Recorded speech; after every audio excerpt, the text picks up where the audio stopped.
$520,000 a day. That is what it costs this week to charter a supertanker out of the Gulf to China. That is within about $7,000 of the highest rate ever recorded on that route. One cargo fixed this week at roughly $31 million for a single voyage. 5.34%. That is where the 30-year U.S. Treasury yield went on Tuesday. The highest since 2007, a 19-year high. And here's a third number that almost nobody reported. Japan's oil import bill last month rose 88% against a year ago. The volume of crude Japan actually bought rose 5.5%. So none of those three was the news this week. The news was relief. Washington paused its 50% tariff on Canadian goods hours before it was due to bite. The bond market calmed after the Treasury stepped in. The market's fear gauge sat near a low for the year, even as a war deadline expires with nothing signed. And the relief is real. The system did absorb the shock, but the bill still got paid. It just got paid somewhere almost nobody was looking. That is what I want to show you today. Here's the thesis in one sentence. This week, the war and the trade fight stopped repricing and started repricing plumbing. The cost of capital, the cost of movement, the cost of compliance. And plumbing does not unwind on an announcement. Let me walk you through the week. Start with Canada. A 50% duty on roughly $20 billion of Canadian goods was due Wednesday. On Tuesday evening, hours before it landed, the president signed a temporary suspension and announced a deal. Ottawa did not announce a deal. The prime minister's own statement confirms a postponement and nothing else. Substantial progress has been made, although there is important work still to be done. So look at what actually exists in law. Proclamations imposing the duties, and one proclamation delaying them until 1 minute past midnight tonight. That is a date change. There's no published agreement. Not from Ottawa, not from Washington, not in the Federal Register, not in the Canadian Gazette. Canada's trade minister spent 3 hours with the U.S. trade representative on Thursday and said this morning that the two sides are very close. And by Thursday, the prime minister was asking the provinces to put American alcohol back on the shelves as a gesture of good faith. That is a government spending domestic political capital to buy an extension, which tells you the text does not exist yet. Now, Hormuz. The 60-day negotiating window between Washington and Tehran expired Monday with nothing agreed. Everyone is very surprised. Transits collapsed over the weekend into single digits. And on Tuesday, a projectile struck a bulk carrier in transit and killed a seafarer. That ended the argument that only state carrier tankers were targets. Every hull in that water now carries war risk. Traffic has since recovered off the floor, but look at how. On Wednesday, more ships crossed the strait with their transponders off than with them on. First time. Dark tonnage is now the majority of that waterway. And the buyers moved. Chinese refiners bought 8 million barrels of Iraqi crude for prompt delivery. 2 Chinese supertankers turned around inside the strait. Jebel Ali is running at roughly a tenth of its normal container throughput. And Japan's import bill did what I told you at the top, up 88% on 5.5% more barrels. Meanwhile, Washington opened a second front. Since late July, it has been designating the counterparties rather than the country, ship registries, marine insurers, exchange houses in Dubai and Hong Kong and Singapore, front companies, and this week, individuals in Turkey. Yesterday, the president widened the threat to any country whose banks, airports, or government entities assist Tehran. And this morning, the Treasury Secretary went further. The toughest sanctions in history, aimed at collapsing the Iranian government, with an explicit request that China join. Beijing said no in public within hours. Tehran's answer is the tell. Iran's foreign minister is not appealing to capitals. He is warning that this threatens the global economy and sovereignty worldwide.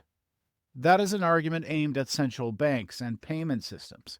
It tells you where Iran expects to find cover. Then the long end on the bond market. The 30-year touched 5.34 on Tuesday. Canadian long yields hit their highest since 2010. French 30-year yields, their highest since 2008. German 10 years, their highest since 2011. And on Wednesday, the U.S. Treasury announced it would at least double the size of its long end buybacks from a $2 billion maximum to a $4 billion minimum, starting the 9th of September and running only to the 4th of November. The 30-year fell back to 5.19. It closed Thursday at 5.23, and it is trading around 5.24 as I record this. The dollar sank to a 3-month low. Same day, the July Federal Reserve minutes landed. The committee held at 3.5 to 3.75 on a 9-3 vote. Logan, Hammack, and Kashgari dissented in favor of a quarter-point hike.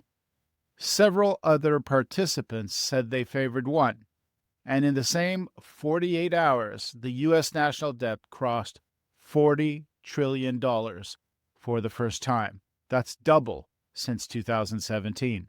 One more item, and it matters more than its coverage suggests.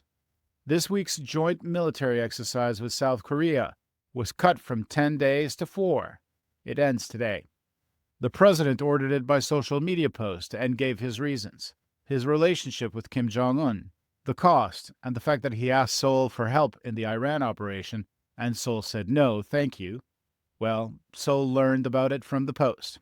Separately, the carrier that covered the Western Pacific is now in the Middle East, and there is currently no American carrier strike group west of San Diego. So, the consensus read on all of that is resilience. Tariff paused, volatility low, long yields off their highs. That read is not wrong, it is incomplete. The system does have absorptive capacity. What it does not have is a mechanism for giving back what it just paid. Look at where the cost actually landed. Freight repriced because vessels, crews, and war risk cover are the scarce inputs, not barrels. Charter rates on that route are within a rounding error of an all-time record, while crude is still in the 90s. If your model watches Brent, it missed almost all of that. Japan's bill is the proof. The barrels barely moved. The invoice nearly doubled. And here is the part that matters most. Rerouting is extensive to do once and cheap to keep doing. Chinese refiners did not wait for the strait to normalize. They bought Iraqi. Every contract signed around Hormuz this month is a contract with no particular reason to come back when Hormuz reopens. Capital repriced for a completely different reason: deficits, issuance, and foreign selling. Not the policy rate. The Fed is holding, with a hawkish minority pressing to go higher. The 30-year is at 19-year highs regardless. Two different prices set by two different mechanisms, and only one of them is under anyone's control. And the buyback expansion is a liquidity operation, not a fiscal correction. It bought about 10 basis points on a calmer tape, and it is scheduled to stop in November. It did not retire a single dollar of the underlying issuance. The debt went through $40 trillion in the same week. Compliance repriced because the target set moved from Iran to everyone who touches Iran. If you have Gulf, Turkish, or Asian payment and freight exposure, you now carry a screening obligation you did not carry in July. On counterparties, on routing, on payment rails. And compliance perimeters widen. They do not narrow when a war ends. 3 prices, none of them announced. None of them reversible by press conference. And meanwhile, the 2 things that were announced, a Canadian deal with no text and control of Hormuz that the vessel counts flatly contradict, changed nothing a business can actually bank. So what do you do with that? If you are deploying capital, stop running 2 discount rates. A lot of plans built after 2021 still carry a financing assumption anchored to the policy rate, on the theory that the long end eventually follows the Fed down. It has not, and this week's minutes remove the last argument that it will soon. Rerun every capital project, every refinancing, every valuation at the long end level, not the target rate level. Treat this week's small rally as a window to issue, not a signal to relever. And when the long end reprices globally, the cost of capital rises for every borrower, regardless of credit quality or jurisdiction. There is nowhere to arbitrage to. If you are running operations, your landed cost model probably watches Brent. Brent is now the least informative line in it. Rebuild it around the charter rate and the war risk premium. Then screen your counterparty book for Iran adjacent exposure, banks, freight forwarders, exchange houses, ship registries. This week, not next quarter. The perimeter widened twice in the last 7 days. And if you are Canadian, there are two moves, and they point the same way. The defensive one is straightforward. The duties are scheduled to land at 1 minute past midnight tonight. Price your fourth quarter landed cost as though they do. Keep tariff-inclusive contract language in place. Treat any relief as upside, not as baseline. A 3-day delay attached to an unpublished deal is a scheduling change, not a settlement.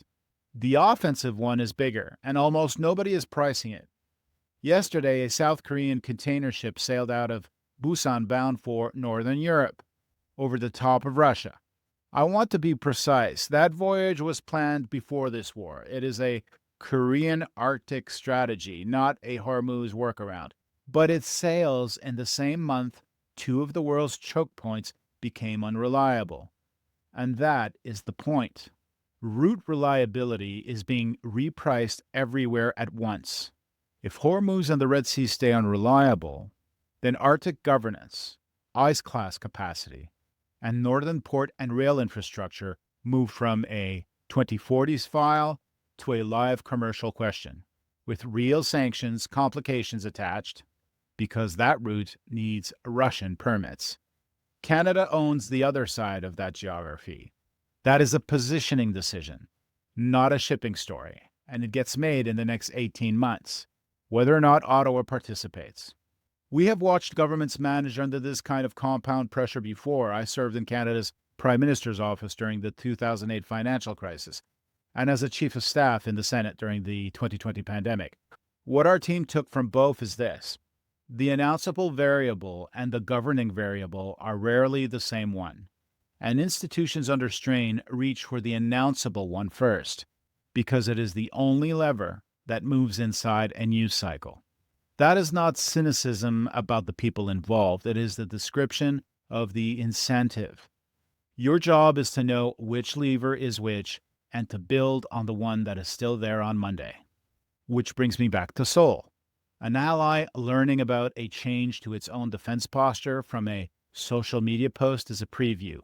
Any plan you have that assumes allied predictability in supply chains, in market access, and security now needs a stated fallback and a named owner. Write both down this week. So, for things to do, rerun the capital plan at the long end rate. Rebuild landed cost around freight and insurance, not the crude print. Screen the counterparty book for third-party Iran exposure. And hold your tariff-inclusive Canadian pricing through the weekend, whatever happens at midnight tonight. And 4 gauges to watch. First, whether a Canada-US text is actually published, or whether the weekend produces another extension. Second, whether supertanker rates hold above $400,000 a day once the immediate scarcity eases. That tells you whether the rerouting is structural or panic. Third, whether the 30-year settles back above 5.3% after the buyback effect fades in November, which would confirm the intervention bought calm rather than a trend. And fourth, whether a second Gulf state follows the Emirates in cutting commercial ties with Tehran. 4 days on, none has. That is the gauge that moves this from a shipping problem into a payments problem. The headline this week was relief. The bill was paid in the plumbing, in the discount rate. the charter rate, and the compliance perimeter. And none of those three lines has a mechanism for going back. If you want those four gauges tracked daily rather than weekly, the corridor brief goes out every morning. 30 items ranked by decision impact, and it's free. I am Joseph Soares. Build for the line that does not make the front page.